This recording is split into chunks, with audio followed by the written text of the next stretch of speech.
공소제기가 되면 공소장 부본과 피고인이 서류를 하나 받습니다. 의견서 양식입니다. 기재해야 될 내용은 공란으로 한 문서인데 일종의 양식임을 확인할 수가 있고, 의견서에 기재해야 될 내용들에 대해서 간략히 설명이 되어는 있는데 작성 예시가 없습니다. 그래서 어떻게 작성해야 되는지 모르는 경우가 참 많죠.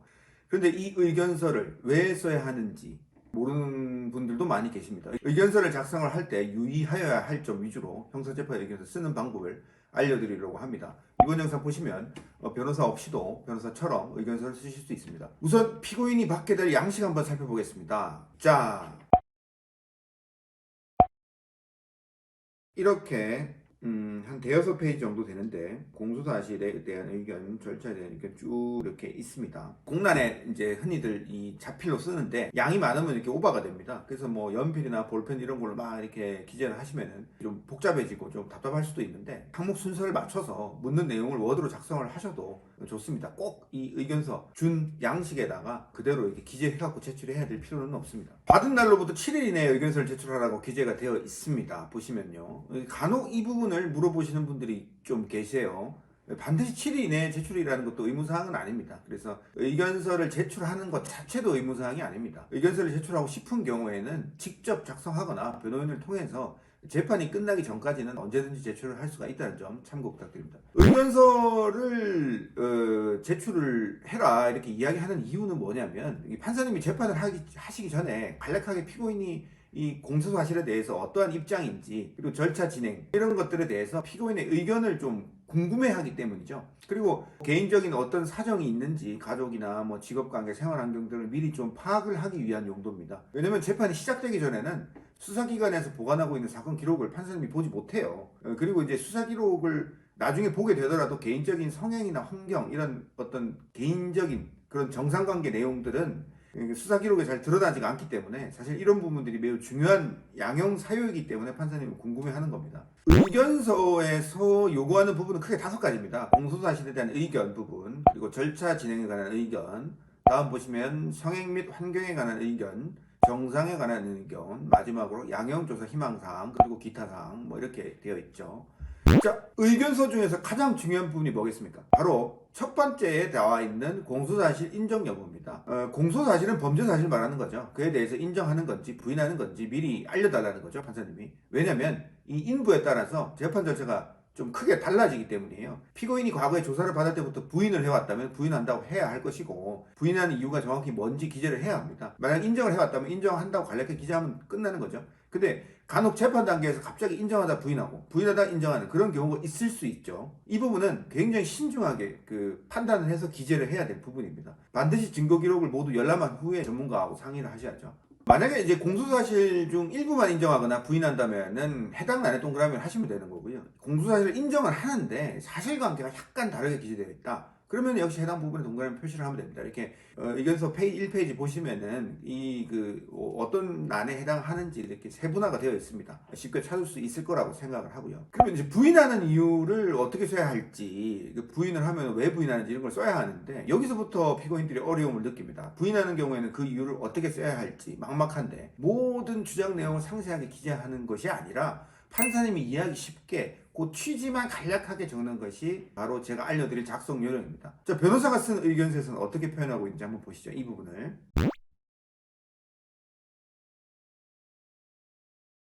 강제추행 공소사실이죠. 피고인이 사건 일시 장소에서 피해자의 가슴을 만지고 동시에 다른 한 손으로는 피해자의 어깨를 움켜잡아 반항 억압하였다. 이로써 추행을 했다. 뭐 이런 내용입니다. 그러면 여기에 대해서 나는 추행 안 했다 이렇게 주장하는 피고인이 있다면은 변호인은 어떻게 쓰는지 한번 보시죠. 피고인은 당시 피해자와 마주하여 이야기를 하며 손을 흔드는 제스를 취하다가 의도치 않게 가슴에 손이 닿는 것이 분은 어쩌고 저쩌고, 그래서 공소사실 부인한다. 이렇게 간략하게 정리가 되어 있습니다. 재판을 하기 위해서 필요한 내용은 여기 다 포함이 되어 있습니다. 보시면 최초 공소사실요, 가슴을 만졌다와 어깨를 움켜잡았다, 이 2가지 부분은 나누어집니다. 이 2가지 부분 모두에 대해서 변호인 의견서상에서는 각각 언급을 하고 있고, 또 의도치 않게 닿았다고 표현을 해서 가슴에 손이 닿은 사실은 인정을 하고 추행의 공의가 없었다는 취지로 공소사실 부인하고 있는 내용입니다. 그리고 어깨를 움켜잡은 부분은 그런 사실 자체가 없다는 뜻에서 부인을 하는 거죠. 그러니까 공소사실 중에서 내가 반박을 하는 부분을 세분화해서 이거는 이거고 저거는 저거고 그래서 나는 아니다 이런 식으로 정확하게 표현을 해줘야 판사님이 뭐를 다투는구나 라고 주목을 하는 거죠. 다른 사례 하나 보시죠.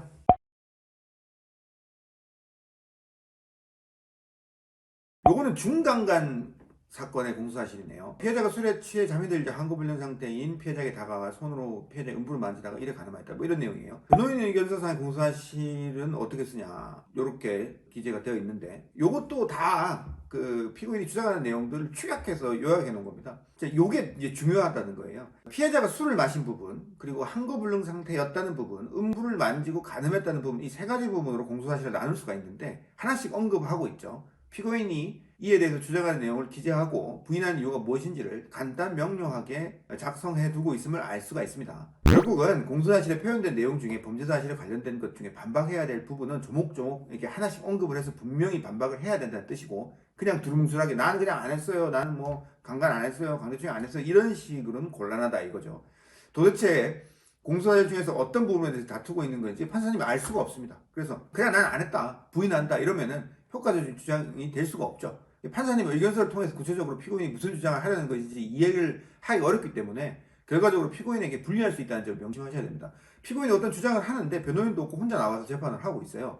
이 부분에 대해서 다투고 있는데 그러면은 국선 변호인이 필요가 있구나 이렇게 생각을 해서 국선 변호인 보고 도와줘라 이렇게 이제 결정을 할 수도 있는 거 아니겠습니까? 그러니까 어떤 부분에 대해서 어떻게 다투고 있는 것인지 판사님이 좀 주목할 수 있게 분명하게 명기를 해둘 필요가 있다. 이게 이제 제가 드리는 팁입니다. 공소사실 인부에 앞서서 해야 될 것이 사실은 그 수사 기록을 열람하는 겁니다. 증거 기록을 열람하는 거죠. 피고인이 우편으로 수령하는 의견서 양식에는 증거에 관한 의견을 묻지는 않습니다. 이 부분에 대해서 빠져 있는데요. 실은 수사기관에서 확보한 증거를 모두 복사해서 열람한 후에 피고인이 이거에 대해서 검토를 하고 공소사실 인부에 대해서 결정하는 것이 순서입니다. 증거에 관한 의견에 따라서 향후 재판 절차가 또 역시 어떻게 흘러갈지 달라지기 때문입니다. 변호사가 이 부분에 대해서 어떻게 쓰는지 한번 살펴보겠습니다.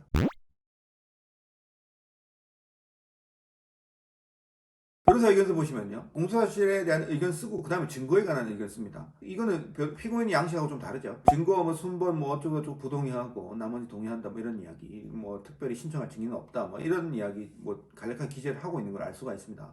이 변호사 의견서는 미리 변호사가 재판 시작 전에 증거를 열람한 후에 피고인의 의견서 양식에는 없는 증거 의견 부분을 추가해서 법원에 제출을 합니다. 증거 의견은 크게 동의 부동의로 나뉘는데, 검사가 제출한 개별 증거들을 재판 과정에서 증거로 사용하며 동의하는지 그렇지 않은지를 의미하는 겁니다. 만약 부동의를 하게 되면 원칙적으로 해당 증거는 법원에 제출을 할 수가 없게 되고, 검사는 이를 보완할 다른 증거 방법, 예를 들면 증인을 직접 법원으로 불러서 출석해 해서 신문을 하는 그런 절차를 진행해서 공소사실을 증명하려고 합니다. 재판 절차가 달라질 수밖에 없죠. 이 부분 증거 의견은 의견서 양식에는 없는 내용인데, 피고인이 처음 재판받는 날 법정에 딱 가면은 판사님이 몇 가지 질문을 하는데 그 중에 하나, 증거에 관한 의견이 어떠세요? 라고 피고인에게 항상 묻습니다. 증거에 동의하시죠? 증거에 동의하시나요? 이렇게 묻죠. 제가 사건하러 법원에 가면은 제 재판 순서를 이렇게 기다리면서 앞 사건들을 이렇게 진행하는 걸 지켜봅니다. 늘 매일 그런 경우가 있죠. 변호인 없이 홀로 법정에 출석한 피고인도 많기 때문에 사실 판사님이 이 질문을 했을 때 피고인이 이거에 대해서 적절하게 제대로 대답을 하는 것을 사실 제가 본 적이 없습니다. 그러니까 질문의 의미가 무엇인지 이해를 못하는 경우가 대부분이죠. 그러면 판사님이 친절하게 설명을 해주느냐? 그런 경우도 있는데 그렇지 못한 경우도 굉장히 많습니다. 판사님이 친절하게 그 의미를 설명을 해주면 피고인이 이해를 하느냐? 그것도 아니죠. 그러면 어떻게 저렇게 해가지고 그 의미를 좀 이해를 했다. 그러면은 그 증거에 관한 의견을 섣불리 이야기해도 되느냐? 사실 그 피고인한테 이 질문을 하기 전에 증거 목록표라는 걸 줍니다. 1번, 2번, 3번 순번이 쫙 기재가 되어 있고 그 증거들의 제목들이 이렇게 기재가 되어 있어요. 그러면 그 증거들의 내용은 잘 모르고 뭐 고소장, 진술조서, 수사복 이렇게 쭉 돼 있는데 그 제목만 보고 판사님이 이렇게 묻습니다. 증거 동의하시죠? 이렇게 물어봅니다. 그러면은 피고인 입장에서는 판사님이 동의하시죠? 이렇게 안 하면 안 될 것 같아요. 그럼 뭐 이러면 자 증거 동의했고요. 판사님이 이렇게 합니다. 근데 이분이 만약에 피고인 공소사실 부인하는 입장이었다. 그러면 증거 동의하면 불리하거든요. 그러니까 이제 그런 자초지종 설명이 없이 그렇게 하는 걸 제가 뒤에서 지켜보고 있으면 저분한테 막 얘기를 해주고 싶은 거예요. 그 동의를 하시면 안 되는 거다. 이런 상황, 안타까운 상황. 그래서 그 사실은 그 증거 목록 있는 목록표에 있는 제목만, 증거들의 제목만 봐가지고 해결될 문제가 아니고 증거들을 열람한 후에 개별 증거들에 관해서 의견을 전달을 할 필요가 있는 거고, 동의하시죠? 이렇게 물어보면 지금 제가 무슨 얘기인지 잘 모르겠으니까 국선 변호사님을 선정해 주신다면, 내지는 사선 변호사 선임해서 그 부분에 관해서 나중에 의견을 이야기하겠다, 이렇게 이야기를 하시는 게 맞습니다. 왜냐면 그 뭐 내용도 안 보고 대답한 자체가 자기 재판 결과에 큰 영향을 미칠 수 있기 때문에 쉽게 답변할 수 있는 내용이 전혀 아니거든요. 증거들을 열람한 후에 개별 증거들에 관한 적절한 의견을 내건 반박 계획을 세우는 것은 사실상 피고인이 혼자 하기에는 불가능에 가깝습니다. 그래서 변호사가 형사재판에서 필요한 주된 이유 중에 하나이기도 하므로, 만약 범행을 부인한다고 하면은 적어도 이 부분은 반드시 변호사의 도움을 받는 것이 좋습니다. 자, 공수사실 인부를 기재를 했으면은 그 다음 중요한 부분이 성행 및 환경에 관한 의견, 정상에 관한 의견 부분입니다. 세부 항목을 이렇게 보시면요, 한 3~4페이지 정도 있는데, 가족 주거, 수입, 학력, 직업, 경력, 취직, 이직 여부 이렇게 잘 구분이 되어 있고, 그 다음에 정상관계에서 보시더라도 범행 이유나 동기, 피해자의 관계, 합의 여부, 질병, 장애 유무, 기타 애로사항, 참고사항 이렇게 법원에서 참 친절하게도 양식을 나눠 놨습니다. 이제 보통 변호인이 있으면 면담하는 과정에서 피고인하고 이런 부분들을 사전에 파악을 해뒀다가 의견서에 충분히 반영을 하는데요. 이 중요한 거는 그냥 기재만 할 것이 아니고 증빙 자료를 첨부해야 된다는 겁니다. 이 부분 내용이 이제 피고인이 허위로 기재한 건지 아닌지 판사님 입장에서 알 수가 없죠.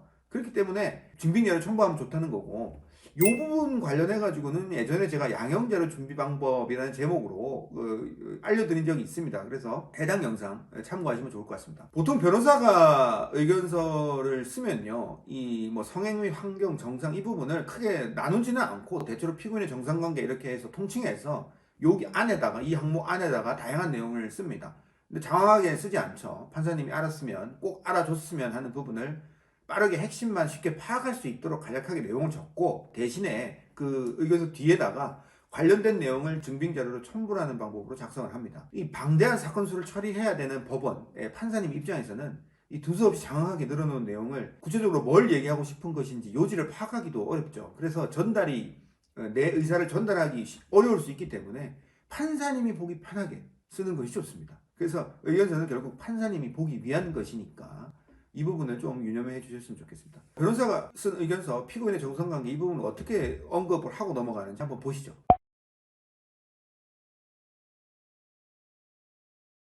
피고인의 정상관계에 해서 성장, 뭐 학업, 직장, 병역, 전과, 병면 동기, 경위, 진지한 방송 작업 이렇게 쭉 항목이 나와 있는데, 한번 내용을 한번 간략히 한번 잠시 보시죠. 자, 이 내용은 공중 밀집 장소 추행죄 사건을 전제로 한 변호사 의견서입니다.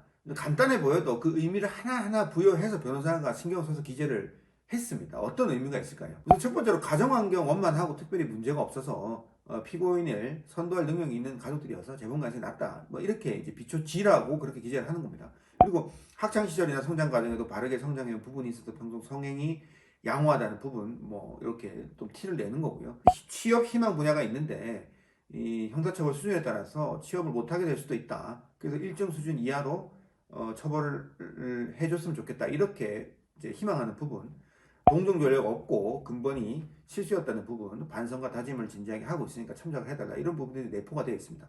변호사가 이렇게 쓰면은 법원에서 그렇게 해석을 해줬으면 한다는 뜻이고, 또 법원에서 이렇게 해석을 한다는 뜻입니다.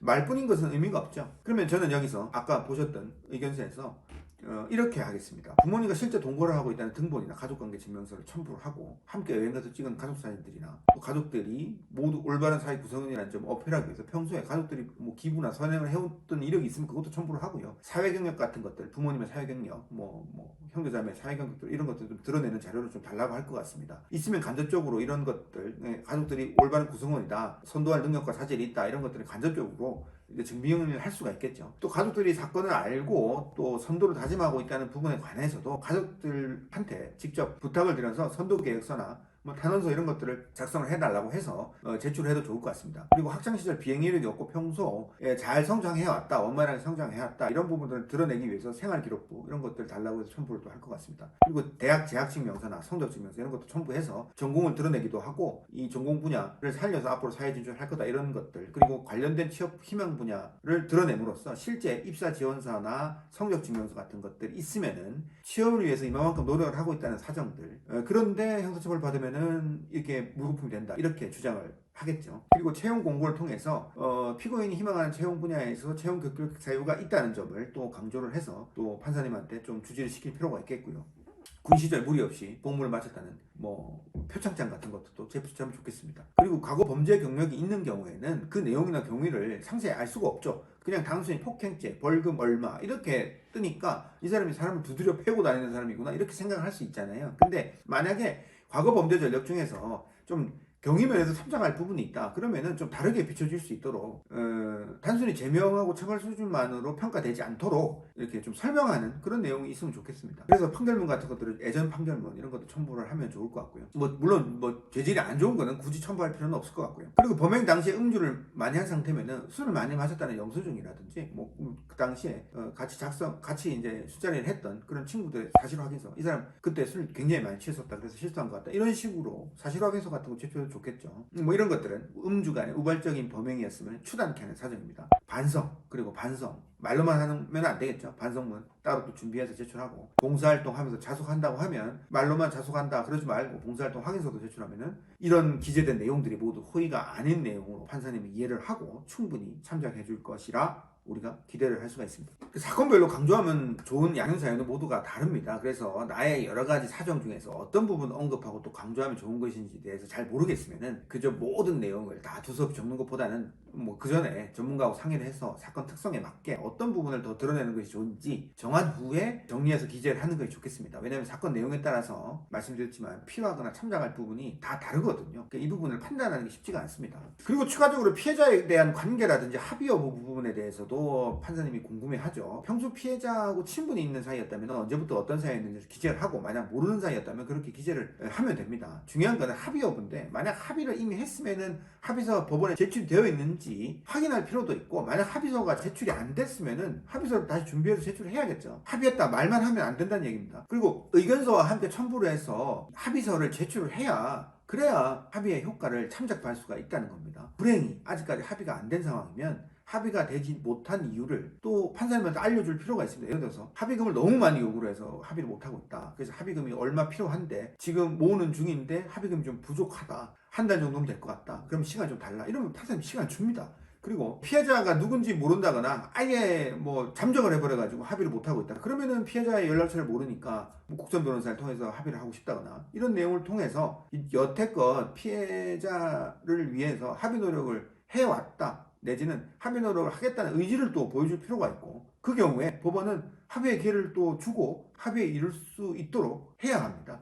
나머지 부분들 의견서 중에서 설명드린 부분에 비해서는 중요도가 떨어진다고 보시면 됩니다. 절차 진행에 관한 의견 부분은 다른 형사사건이 진행되고 있으면 사건을 병합을 해서 함께 재판을 받을 수도 있기 때문에 법원에서 미리 파악하기 위한 용도라고 보시면 되는 거고요. 이 부분에서 만약 일정 기간 동안은 재판 출석이 어렵다거나 재판 시작을 언제부터 했으면 좋겠다 이런 의견을 적으셔도 참작해 줄 수 있습니다. 그리고 또 재판 시작 전에는 재판 과정에서 언제든지 절차에 관한 의견을 줄 수가 있는 기회가 있기 때문에 사전에 이 부분에 대해서 명확하게 정해두고 의견을 줄 필요는 없어 보입니다. 내가 내 사건에 관해서 내 의견서를 제출한다는 것이 쉽게 와닿지 않을 수는 있을 것 같습니다. 만약 변호인이 없으면 이 의견서가 사실상 피고인이 재판 과정에서 제출하는 유일한 서류일 수도 있기 때문에 되도록 잘 작성해서 제출하는 것이 좋습니다. 물론 의견서 양식을 송달받은 후 7일 이내 아니라 하더라도 재판 과정 중에 언제든지 제출할 수 있지만은 아무리 늦어도 판결 선고 열흘 전까지는 제출해야 판사님이 의견서 내용을 참작을 해서 판결문을 쓰겠죠. 그래서 시간적 여유를 좀 두시고 의견서를 좀 판결 시점까지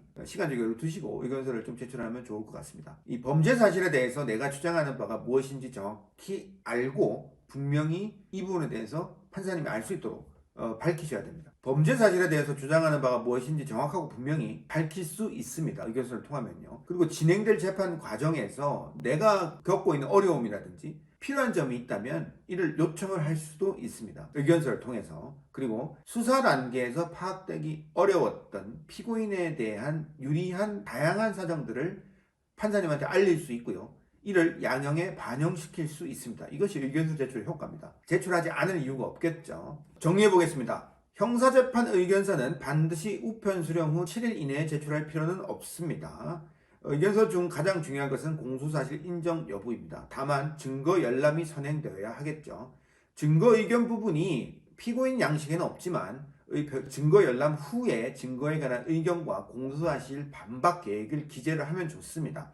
이 부분은 사실상 변호사의 도움 없이는 어렵다는 점 참고 부탁드리고, 의견서 중에서 성행 및 환경 그리고 정상 의견은 증빙 자료를 첨부를 하는 것이 좋습니다. 합의를 했으면 반드시 합의서를 제출해야 하고, 안 되었다면 합의 전망이나 그동안의 노력들, 앞으로 합의를 하겠다라는 다짐들을 반드시 알리셔야 합니다. 두서없이 적지 말고 판사님이 파악하기 쉽게 간결하고 분명하게 작성하면 의견서 제출의 효과를 극대화할 수 있습니다. 공소사실 인부를 정하거나 내 사건에 관련해서 특별히 기재하면 도움될 만한 정상관계를 잘 모르겠다면 변호사와 상의하셔서 신중히 기재하시면 될 것 같습니다. 의견서 제출 후에 보완할 것이 있으면 추후에 추가 제출해도 무방합니다. 단 판결 선고 전까지는 제출하셔야겠죠. 변호인이 선임되어 있는 경우에는 변호사가 모두 다 알아서 합니다. 그런데 특별한 경우가 아닌 다음에는 변호사가 의견서를 제출했는데 피고인이 별도로 중복해서 의견서를 제출할 필요는 없습니다. 피고인이 의견서 받으면은 이 의견서 작성하기 굉장히 어려울 겁니다. 그래도 잘 준비해서 제출해 보시고, 이것들이 제출함으로써 내가 얻을 수 있는 효과들은 굉장히 큽니다. 그래서 잘 준비해서 무리 없이 재판을 준비하실 수 있도록, 받을 수 있도록. 내용 쭉 보시면 굉장히 어려웠을 걸로 이해를 합니다. 한번 보시고 이해가 잘 안 되시는 부분이 있으면은 두 번, 세 번 보시면 또 도움이 좀 많이 되실 것 같습니다. 형사재판을 준비하는 과정이 굉장히 쉽지가 않을 걸로 압니다. 변호인이 없으면은 어디에 물어볼 것도 없고, 이 의견서 자체 쓰는 자체부터 굉장히 어려울 수 있고, 그러다 보면 대충 쓰는 경우가 있는데, 절대 이 의견서는 대충 써서 제출을 할 만한 그런 성질의 것이 아닌 거를 분명히 좀 인지를 하셨으면 좋겠습니다. 여기까지 하겠습니다. 팁변 이동근 변호사였습니다.